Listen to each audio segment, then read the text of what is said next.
Akwande Sitshaba seNkosi Ndzundza noManala okhulumayo lo ngundaba ezitha uSipho Sombali Mahlangu ngephola ngo-Office ngaphasi kokhosi bakwaNdzundza Sogutshe ngePhakameni.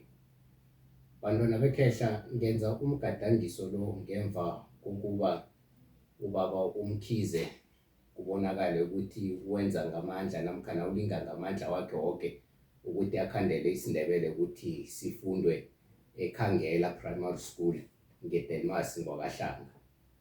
Ake sifezeke-ke bonyana indawo yeDelmas indawo yamaNdebele.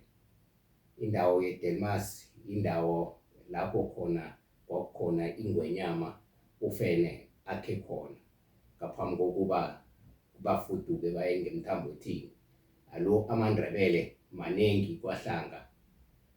Siyazi-ke ukuthi eminyakeni edlule isiNdebele besingafundwa, kodwana nje sijamile siyamaNdebele sifuna abantwana bethu bafunde isiNdebele. Alo asukuvumela baba uMkhize ngekulu ihlonipho ukuthi ujame endleleni yethu yokuthi sifake isiNdebele ngenkolweni ngoba siyamaNdebele siyasifuna ukuthi singene.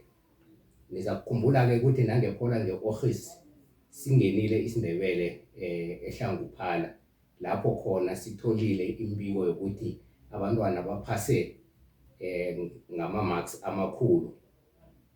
Kulapho khona sibona ukuthi kufanelekile nalapho nokuthi abantu besikhethu bayasifuna ukuthi ilimi labo lingene ngenkolweni. Umthetho-ke babu Mkhize uyasivumela nokho ukuthi asingene isiNdebele njengoba wazi nawe njengomuntu ofundileko ukuthi ngePumalanga kufuze kube kufundwa isiSwati nesiNdebele.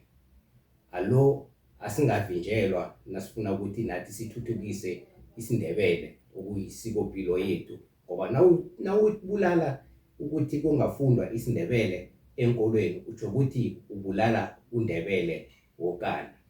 Siyakukhalima-ke baba uMkhize ukuthi suka kulento oyicabangayo namkhana suka kulento ozama ukuyenza.